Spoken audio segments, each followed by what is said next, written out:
Alors, je reviens sur le. Je vais revenir un peu là, je vais vous montrer le texte de l'Agmara qu'on a vu la dernière fois. Donc, on avait vu toute l'histoire de l'eau que Titus voulait. En fait, il a demandé à Dieu de venir se mesurer à lui sur la terre ferme, mais pas sur l'eau. Et le Maharal nous avait expliqué que l'eau, c'était en fait ce qui efface tout, ce qui détruit tout. Ouais. On va juste relire le texte pour avoir la suite de l'Agmara, pour qu'on sache de quoi le Maharal va parler maintenant. Alors voilà, le texte est le suivant. Voilà, je vais revenir au début. Voilà. Donc, qu'est-ce qui s'est passé? La Gemara nous raconte qu'il est monté à la Leyabasha Betaasa Imo Milchama. Donc, il a dit je vais aller sur terre et donc je vais me mesurer à Dieu sur terre, pas sur l'eau.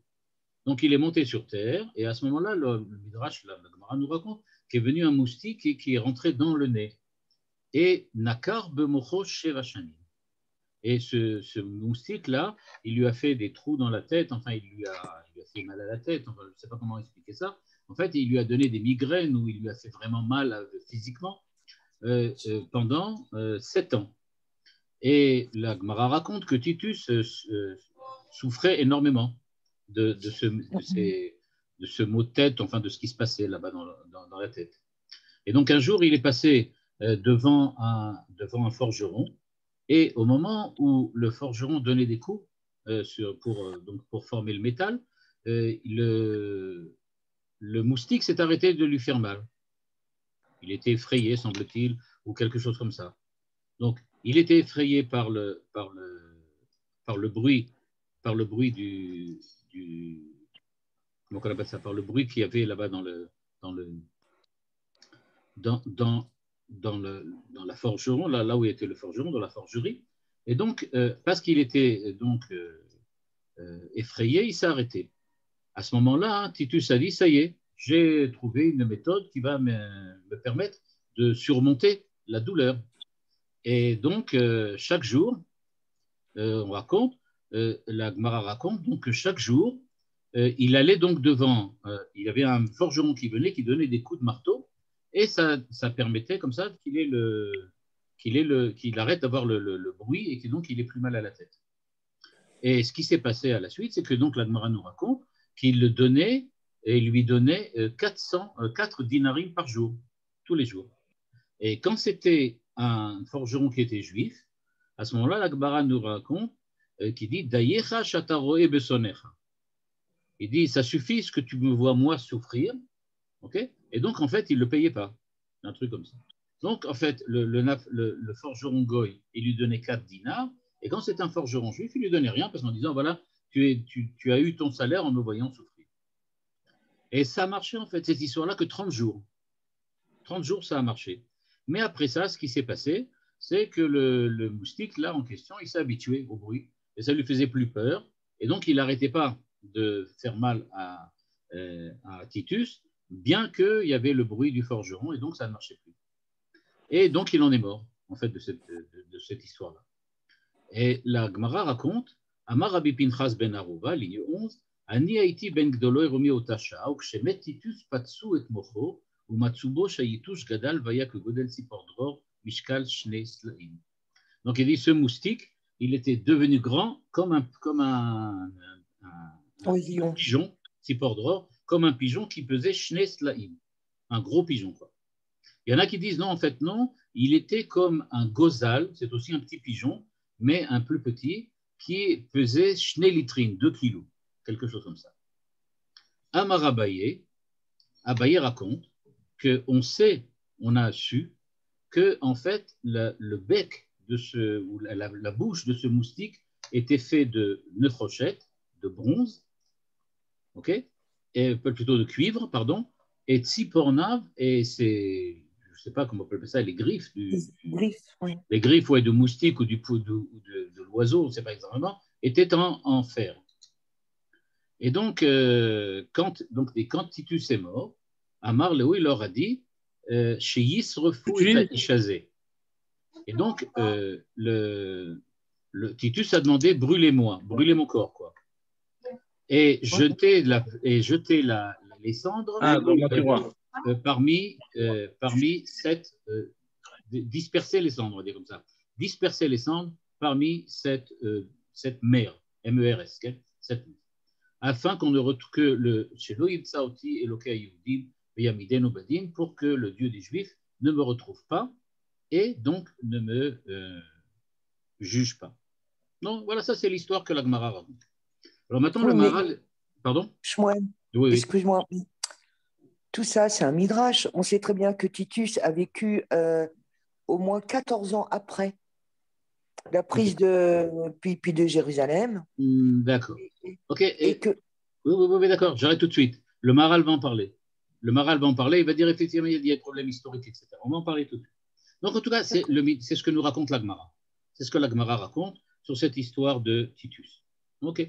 Alors maintenant, ce qu'il faut comprendre, c'est que le Maharal, effectivement, il va se trouver dans une situation qui est vraiment pas enviable. D'un côté, le Maharal pense vraiment que tout ce que disent les Chachamim, c'est la vérité pure.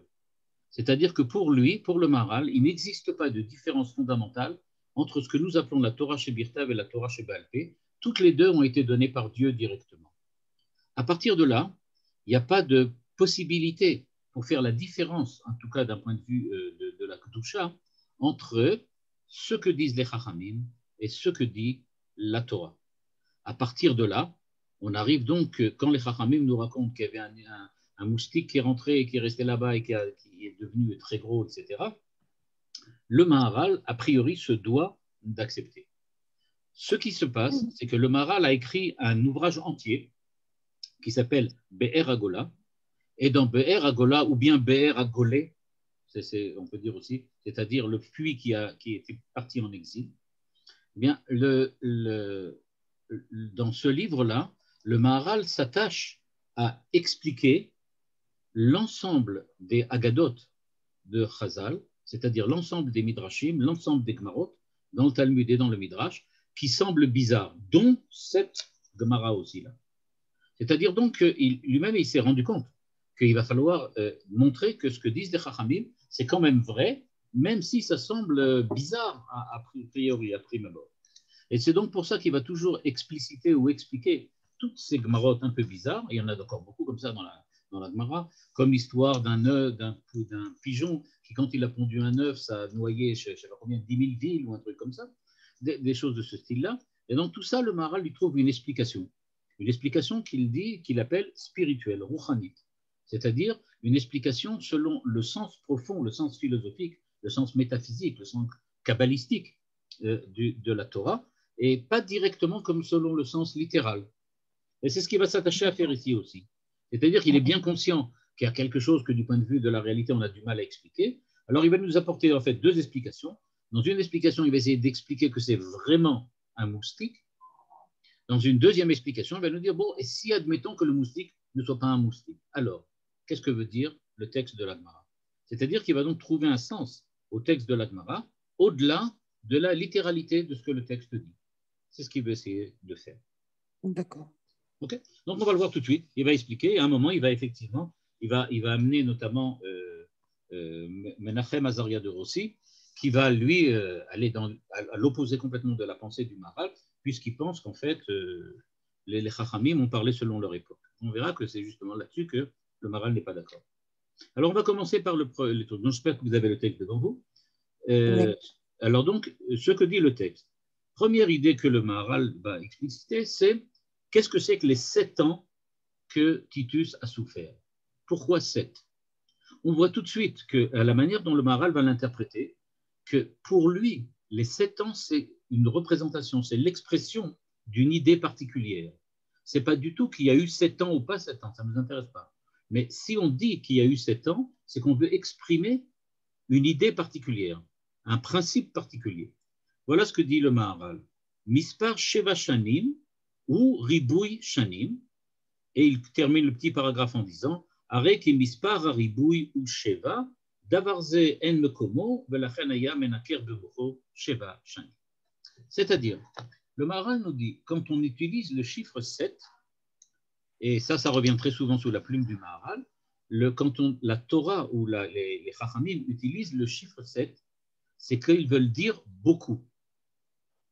Il y a quelque chose qui est multiple, qui est multiplié. Alors on utilise le chiffre 7. Pourquoi? Parce que la création du monde a lieu en 7 jours. En fait, la création, on sait que ça a lieu en un instant. Mais en fait, le processus de création, c'est-à-dire après que le monde soit créé, la manière dont il a été formé, ça a duré 7 jours, y compris Shabbat. Et donc, selon cette idée-là, on arrive donc à la conclusion suivante. 7, c'est pour passer de l'état de l'unique, Dieu, à l'état du multiple, le créé, la créature. Donc, quand on utilise le chiffre 7, c'est toujours une symbolique du passage entre l'un et le multiple. Donc, nous dit le Maharal, quand on nous dit que Titus a souffert 7 ans, ça veut dire que ce n'était pas une souffrance ponctuelle, mais c'était une souffrance continue, une souffrance multiple, une souffrance qui a eu beaucoup, beaucoup, beaucoup d'influence. C'est ce que veut dire le texte. Et donc, c'est ce que dit le Maharal. Le Maharal dit pas s'attacher spécialement aux 7 ans. Il se peut qu'effectivement, il y a eu 7 ans de maladie.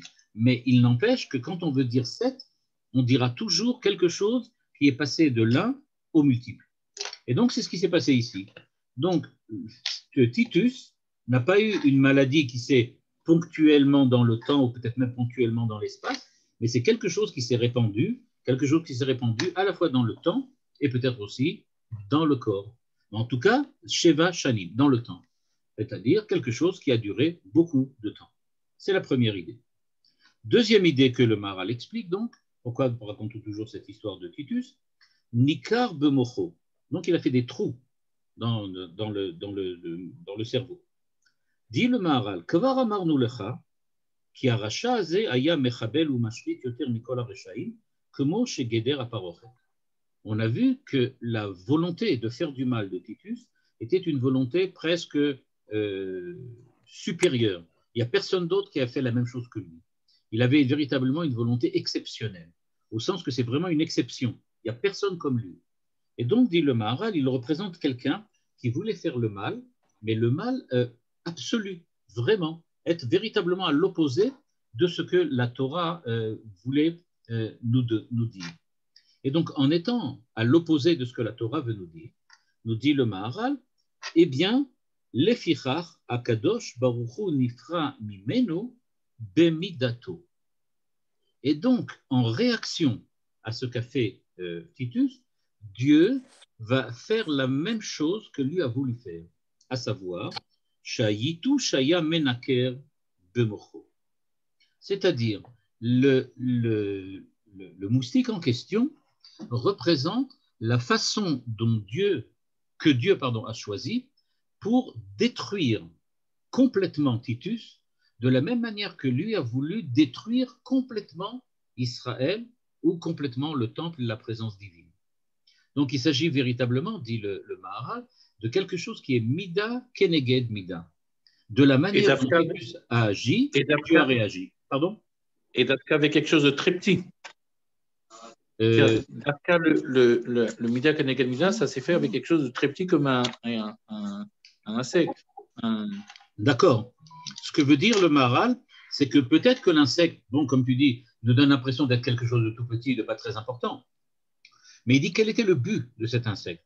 Eh bien, le but de cet insecte, sa finalité, c'était de détruire complètement Titus, de la même façon que lui a voulu détruire complètement Israël, la Torah, Dieu. C'est ce qu'on veut montrer là. Et c'est donc qu'il nous dit Vezeu koach hayitu shaya poel bo ktsitsa ve'ashrata bemidato shaya mashrit ou mechabel.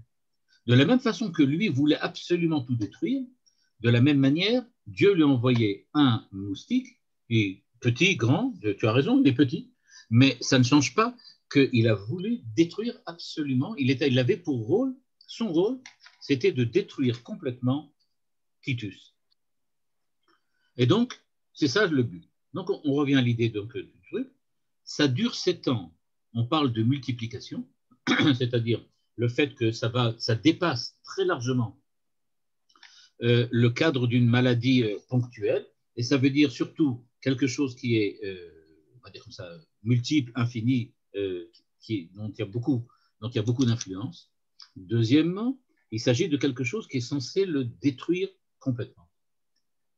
C'est donc quelque chose qu'il a atteint pour le détruire complètement et pour faire très très mal très longtemps. Lefichar, nous dit le Maharal, vous allez voir qu'il va réexpliquer l'histoire de l'oiseau qu'on a retrouvé là, que moustique avait la taille d'un oiseau. Dit le Maharal que quand ils ont trouvé cet oiseau, ou bien qu'un gozal, etc., et on nous dire c'est véritablement Inyan Nifla, qu'il est Olam Ayitouche, c'est-à-dire ce moustique est devenu un oiseau, ou bien qu'il pesait 2 slaim, ou bien qu'il avait 1 an et qu'il pesait 2 kilos. Mais il dit, qu'est-ce que ça veut dire? Pourquoi on nous donne des détails sur les oiseaux en question? C'est-à-dire, pourquoi nous dire qu'il a la taille d'un pigeon d'1 an et qui pèse 2 kilos? C'est-à-dire qu'à nous dire que c'était un gros pigeon de 2 kilos. Ou bien pourquoi nous dire que c'était la taille d'un pigeon qui faisait 2 slimes? Il nous dit parce que, en fait, ce qu'on veut montrer, c'est que le pigeon était une entité une, c'est-à-dire il était un seul, un pigeon, mais en fait, il était multiple parce qu'il pesait 2 kilos ou 2 slaim. C'est-à-dire que la symbolique de l'oiseau, c'est une symbolique dans laquelle on montre une unité représentée par un multiple. Il était un oiseau, mais il pesait 2 kilos. Et dit le Maharal, toujours quand on parle de quelque chose qui est détruit, on dit qu'il est passé de l'état de perfection, de plénitude, à l'état multiple. Il est brisé, il est cassé, et donc il est passé de l'1 à 2. Donc le passage de 1 à 2 souligne le fait que quelque chose a été complètement brisé, complètement cassé. Et donc c'est pour ça que la Torah, ici le Midrash nous dit qu'il avait la taille d'un oiseau, mais qui pesait 2 kilos. On dérive donc à la question, à la dava, dire comme ça, à cette idée-là. Le moustique en question qui est chargé de punir Titus, il est donc de cette manière-là. Il est dans le temps multiple, c'est-à-dire que la maladie, la souffrance est multiple, donc c'est une très très grande souffrance.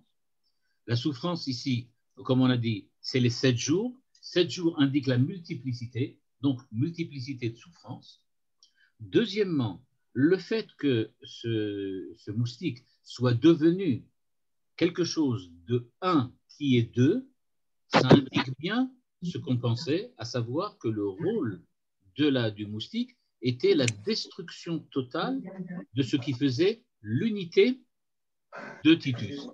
Titus ici représente donc quelqu'un qui est unique, il est une personnalité, il est quelqu'un d'important, il va disparaître complètement. À quel moment? Bon, évidemment quand il va mourir.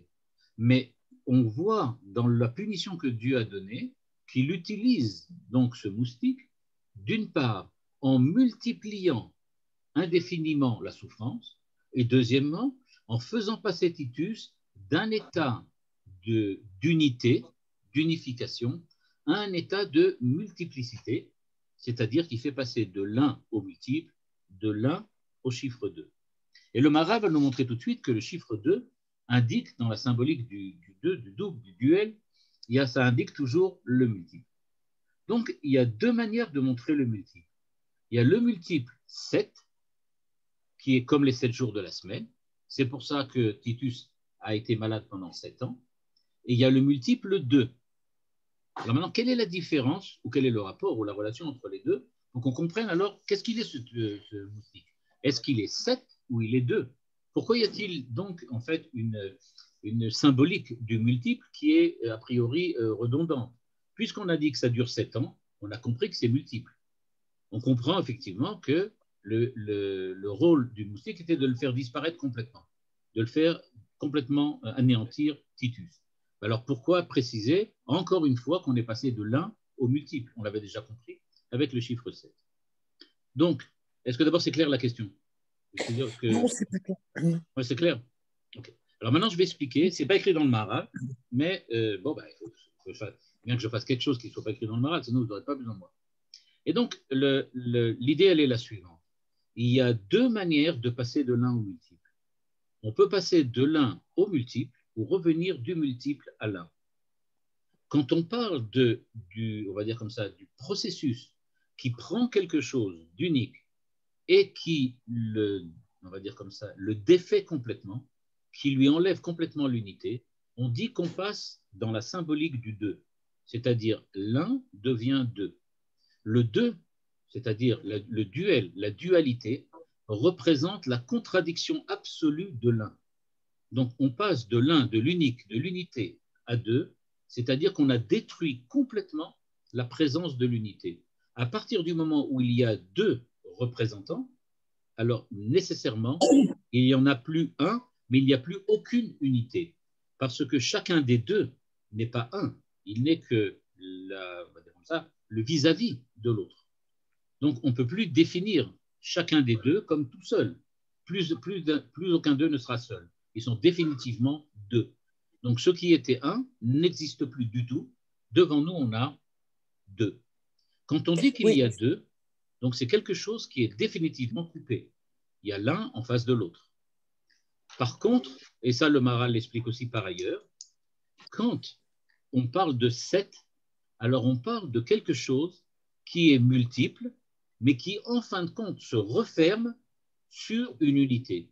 Parce qu'au bout de 7, on a terminé la semaine et on recommence une nouvelle semaine. Donc dans le chiffre 7, le multiple, c'est un multiple qui ouvre la porte à une réunification. Donc les 7 années de maladie, en fin de compte, quand elles arrivent à leur terme, elles se réunifient pour former une unité de 7 ans. 7 ans, par exemple, c'était l'année de Shemitah. 7 jours, c'était le jour de la semaine, etc. Donc, à chaque fois qu'on arrive au chiffre 7, on est au summum de la multiplicité, mais d'une multiplicité qui ouvre maintenant la possibilité, l'éventualité de réunifier tout ce multiple et lui redonner une présence qui sera une présence une.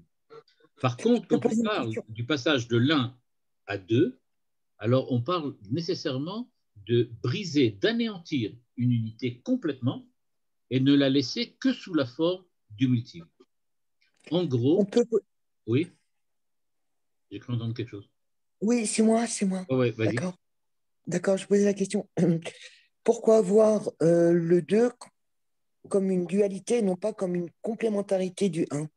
Un 1 qui serait incomplet et qui aurait besoin d'une complémentarité. Parce qu'aux yeux du Attends. Oui. Et peut-être que. Et donc, un tout. En ce qui concerne Titus, par son acte, il a porté atteinte à l'unité. Et le fait qu'il ait souffert 7 ans, ça fait que son action, on veut dire que son action n'a pas abouti. Non? N'a pas de? N'a pas abouti. Bon, oui. Son atteinte. Mais là, on parle de la punition. Alors, je vais d'abord répondre à la première question. Le Maharal pense toujours que si on regarde une chose unique et qu'on la transforme en deux choses, c'est-à-dire qu'on a la gauche et la droite, à partir du moment où tu décris quelque chose, soit du point de vue du côté droit, soit du point de vue du côté gauche, ça ne sera plus jamais une chose unique. À partir du moment où tu as deux points de vue sur quelque chose, ça ne peut plus du tout être une chose unique. C'est ce que pense le Maharal. Le Maharal pense que la dualité, il n'y a pas de complémentarité parce que, entre nous soit dit, même dans la dialectique de Hegel, qui vient et qui dit qu'on a une thèse puis une antithèse, et grâce à cela, on va pouvoir créer une synthèse, il y a de toute façon un problème qui se pose, qui est que la thèse et l'antithèse ne sont nécessairement pas une chose, parce que dans la synthèse, on a quelque chose de nouveau qui n'est ni l'inthèse ni l'antithèse. C'est-à-dire qu'on a la création d'un troisième personnage à partir des deux personnages primitifs. Donc, tu crées un troisième qui va peut-être faire l'unification des deux, mais ce troisième, il laisse encore vivant l'un et le deux. Mais donc, comment peux-tu savoir que le deuxième n'est pas élément complémentaire? Admettons qu'il soit élément complémentaire. Complémentaire de quoi? Du premier. Donc, il apporte et à ce moment-là, qu'est-ce que tu vas trouver? Ce qui lui manque, l'unité. Donc, tu vas trouver que 1 plus 2 égale 3. Mais tu es d'accord avec moi que 3, c'est ni 1 ni 2. 1 et 2 sont toujours là. Oui, alors? Donc, ça veut dire que ce n'est pas 1. Ça veut dire que c'est 2. Mais je peux avoir un 1 qui soit incomplet et qui va être… Le terme de complémentarité, c'est un jeu de mots. Quand tu dis qu'il y a 2 choses complémentaires, ça ne veut pas dire qu'elles sont une. Ça veut dire qu'elles sont 2 parties de 1. Donc, ça veut dire que le 1 n'est pas 1, qu'il est 2. C'est ça ce que ça veut dire. Quand tu dis quelque chose, disons comme ça, tu prends un puzzle et qui n'a fait former que de 2 pièces. Donc, une image coupée en 2. Tu colles les 2, tu dis, voilà, maintenant j'ai une image. C'est vrai, c'est une image, mais 2 morceaux. Et alors? Donc, ce n'est pas 1, c'est 2. Ce que tu as créé, l'image, elle est peut-être une, mais elle est formée de 2 morceaux. Tu n'as jamais résolu le problème des 2 morceaux. Tu as résolu le problème de l'image. C'est-à-dire que tu as réussi à recréer une image, mais une image formée de 2 morceaux. Donc, au niveau des morceaux, il y a toujours 2, mais au niveau au niveau de l'unité, il n'y a rien qui s'est formé de plus que ce qu'il y avait avant. Tu as une nouvelle conception des 2 à la fois, mais ce n'est pas quelque chose qui est le retour à l'unité, le véritable retour à l'unité. Par contre, dans le 7, c'est différent. Dans le 7, il y a ce que tu dis. Dans le 7, oui, on dit que quand tu arrives à 7, tu fais une semaine. Alors, quand tu parles de l'unité de la semaine, à ce moment-là, tu peux dire, oui, j'ai créé quelque chose, une unité, formée à partir de 7. Par contre, dans le 2, tu ne pourras jamais dire ça. Tu diras toujours que si je suis passé de 1 à 2, ça veut dire que j'ai obtenu que l'unité primordiale a été brisée pour laisser sa place maintenant à 2 horizons différents. En tout cas, c'est comme ça que le Maharal le voit, dans une optique résolument aristotélicienne, évidemment. OK. Dis-moi, toutes ces souffrances, ça lui a pas fait… Shmuel, toutes ces souffrances, ça ne l'a pas fait réfléchir. Tout va, il n'a pas rien. C'est pris dans la tête. Mal. On t'entend très très mal, Anne. À chaque fois, ça se coupe au milieu.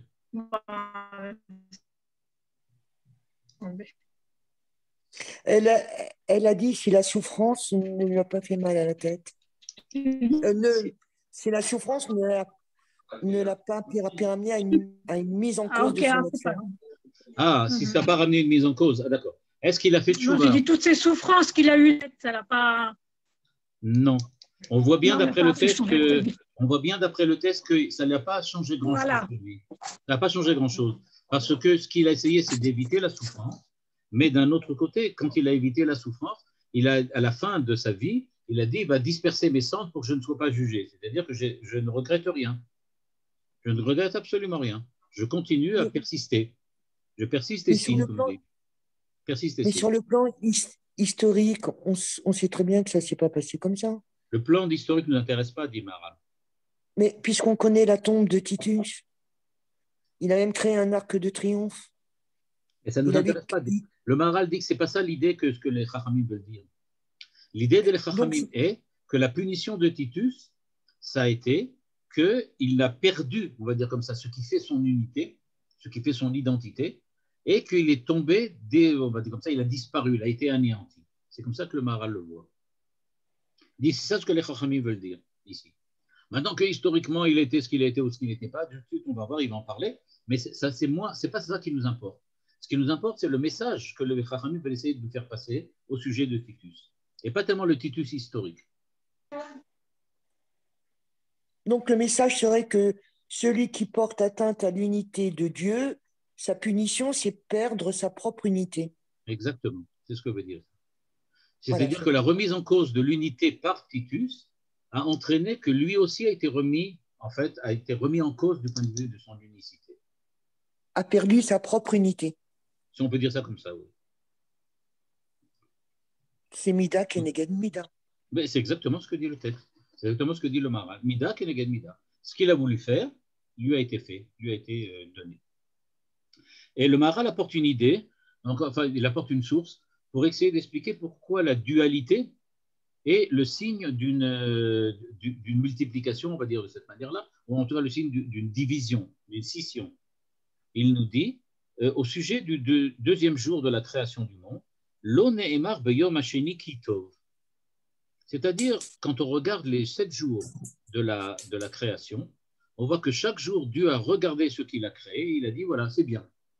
Bon, je ne rentre pas sur les détails, Manitou a un très très beau commentaire là-dessus, mais ici, le Maharal ne rentre pas dans les détails d'exactement qu'est-ce que ça veut dire Kitov. Il dit juste que tous les jours, Dieu regarde et dit Kitov.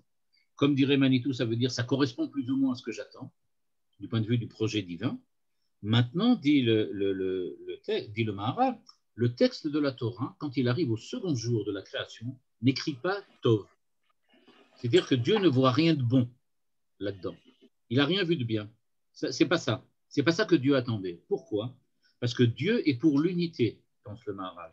Et si Dieu est pour l'unité, le second jour, qui est le premier jour de la multiplicité, quand on est passé de l'un à l'autre, quand il y a la création d'une altérité, eh bien la création de cette altérité fait qu'il y a du négatif, profondément négatif, qui vient d'être introduit dans le monde. C'est pour ça que Dieu n'y voit rien de bien. Rien de bien ne peut sortir de là. Et c'est ce que dit ici le Maharal, qui aya avdala ve'apirut beyom hasheni, shebeyom harishon lo aya avdala ve'chiluk. Aval hasheni raoui bifrat la avdala sheyesh bo shnaim. Donc le fait qu'on est le second jour, et que donc dans le second jour, on est sous le sigle du 2, du chiffre 2, donc on est sous le chiffre de la multiplicité, mais pas seulement de la multiplicité, le Maharal appelle ici Avdala ve'pirud. On parle de séparation. Et donc, quand on parle de séparation et de pirud, le fait qu'on soit aussi séparé, bon, c'est la même chose, c'est deux termes pour dire séparé. Et donc, quand on parle de séparation, ça veut dire ici, dit le Maharal, que l'unité est subdivisée. On a divisé l'unité. On a créé de l'unité deux parties différentes. On a donc séparé deux parties. On a pris une identité qui était une et on en a fait deux identités. À partir du moment où il y a deux identités, ce que j'appelais tout à l'heure deux points de vue sur une même chose, eh bien, ces deux points de vue créent nécessairement la fin, c'est-à-dire la terminaison de l'unité. Il n'y aura plus jamais d'unité. D'un certain point de vue, la Torah nous dit qu'il faut deux témoins pour témoigner de quelque chose. Pourquoi il faut deux témoins? Sachant que personne ne peut voir l'unité d'un événement, il faut que j'ai au moins deux points de vue différents qui concordent pour dire que j'ai devant moi un témoignage sur l'événement qui s'est produit. Deux personnes qui ont vu un vol peuvent venir témoigner à ce moment-là. Si j'ai deux points de vue concordants, je peux définir ce que vraiment l'événement ce qui s'est réalisé durant cet événement. Mais si je n'ai qu'une seule personne, il ne représente qu'un point de vue, et donc un point de vue qui est toujours partiel et donc partial. Donc c'est pour ça que je ne peux pas parler d'unité. Et donc, j'ai rien devant moi, je n'ai pas de témoignage. Quoi qu'il en soit, dit le Maharal. Oui. Excuse-moi, juste. Oui, j'ai fait un peu de Wikipédia au passage, mais il est bien mort. Il est mort en 80, donc c'est-à-dire pas longtemps après. Et il est bien mort d'une fièvre, quoi. Ah, il est mort d'une fièvre. Ah, bah d'accord. Ouais, d'une fièvre, et il est mort pas longtemps après, en 81, donc ça correspond à peu près, quoi. En 70, ouais, c'est 10 ans, c'est à peu près ça, hein, 7 ans. 12 ans. Il a régné quand même 2 ans. Il a régné 2 ans, et voilà. Il a régné 2 ans. C'est un empereur qui a complètement changé en 2 ans. Il est passé il avait une vie de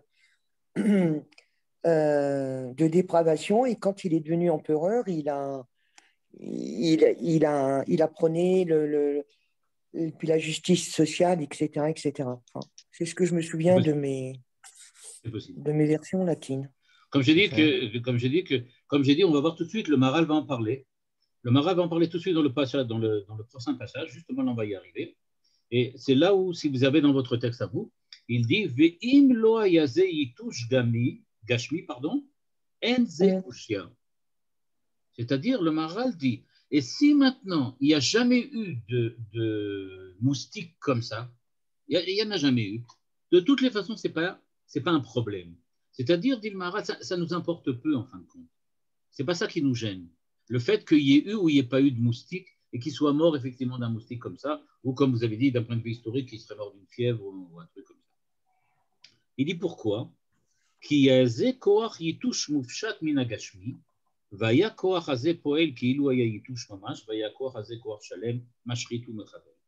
C'est-à-dire, dit le Maharal, de toutes les façons, on se rend bien compte que le moustique dont nous parle ici la Gemara, donc, dans le Talmud, eh bien, le moustique en question, c'est bien clair que ce n'est pas un moustique standard. Ce n'est pas un moustique comme nous, on en voit chez nous. Parce qu'un moustique qui rentre dans le nez, qui reste là-bas 7 ans et qui fait des maux de tête, on n'a jamais vu ça ici chez nous. Donc, dit le Maharal, c'est bien clair qu'il s'agit d'un moustique vraiment, on va dire comme ça, vraiment miraculeux. Alors, il dit, un moustique comme ça, miraculeux, peu m'importe s'il a vraiment existé ou pas, je peux très bien le définir pour moi qui lis le texte. Donc, je peux très bien dire que les Chachamim ont voulu me dire, il s'est produit quelque chose de miraculeux qui est comme un moustique qui serait rentré dans la tête et qui lui a fait mal à la tête et qui lui a créé des migraines pendant 7 ans. Et donc, nous dit le Maharal, on voit bien que le texte ici est surtout intéressé à nous montrer on va dire comme ça, l'influence des actes de Titus sur son avenir.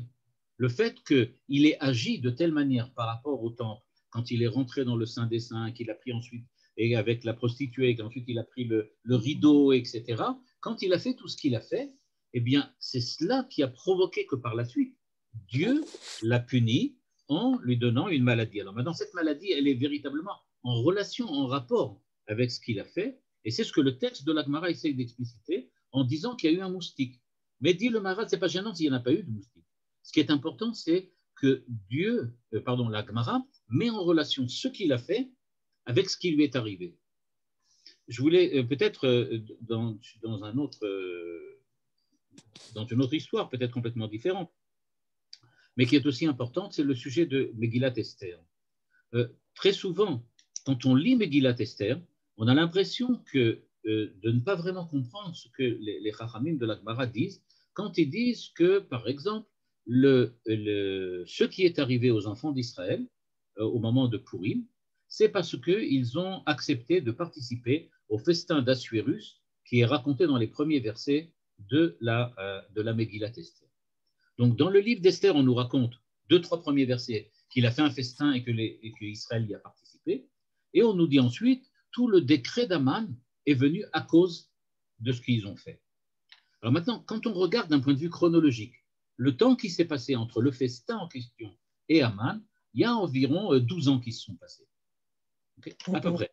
Donc, quand on voit ça, ça veut dire que pour n'importe qui à l'époque de Aman, personne n'a fait le rapprochement entre ce qui arrive aujourd'hui et ce qui est arrivé 12 ans plus tôt, qui a priori n'a aucun rapport, c'est le fait qu'on a participé au repas, au festin d'Assuérus. Et donc, on pourrait penser qu'il n'y a aucun rapport, c'est n'importe quoi. Mais on voit que les Chachamim nous disent, faites attention, ce n'est pas parce que vous n'avez pas l'impression qu'il y a un rapport qu'il n'y en a pas. Le rapport peut très bien exister, mais il faut le comprendre, il faut le voir, il faut le discerner. Il faut arriver à le discerner, et ce n'est pas clair. Eh bien ici, c'est à peu près la même chose que les Chachamim font dans le cadre de Titus. Il me dit, si tu regardes l'histoire de Titus, ok, 10 ans après qu'il ait conquis Israël de l'époque, il est mort d'un mal de tête, d'une fièvre. Eh bien, quand on regarde cela, a priori, il n'y a pas de rapport. Pourquoi on irait dire qu'il est mort d'une fièvre parce qu'il a détruit le temple? Parce que les Chachamim nous disent, regarde, effectivement, si tu analyses bien, tu verras, il est mort de fièvre parce qu'il y a un moustique qui est venu, etc. Ça veut dire, fais le rapprochement entre les deux épisodes. Il y a un épisode qui est l'épisode de la destruction du temple. Il y a ensuite, 10 ans plus tard, comme vous l'avez montré là, la mort de Titus. En fait, il y a une relation de cause à effet entre les deux. C'est ça ce que vient nous dévoiler l'histoire du moustique. Mais pas plus. C'est-à-dire, comme dit le Maharal, on ne va pas commencer à rentrer dans les détails de savoir si vraiment il y a eu un moustique et comment il était. Mais on voit bien que tout ce qui nous est raconté au sujet de ce moustique, le passage de l'un au multiple, le fait qu'il y a destruction totale de Titus, anéantissement total de Titus, comme l'un qui est complètement anéanti par son passage au duel, au double, de la même manière, lui, Titus, a été complètement anéanti. Je vais juste terminer sur la fin du texte, dans lequel, après on verra la prochaine fois sur le reste de l'explication, mais puisqu'on en a parlé aujourd'hui, c'est l'histoire de Azaria Mina Adomim, okay? Azaria de Rossi. Et à ce moment-là, le Maharal il dit la chose suivante. Il dit Ve'al tashgiach bedivre Azaria me'aadumi. C'est-à-dire le Azaria de Rossi, dans son livre qui s'appelle. Comment s'appelle ce livre comment il s'appelle? Bon, ça va me revenir. Donc, dans son livre, dans le livre de Azaria de Rossi,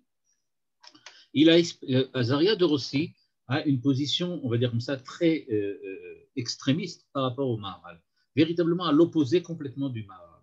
Azaria de Rossi essaye d'expliquer toutes les Agadotes et tous les Midrashim qu'il y a dans l'Agma.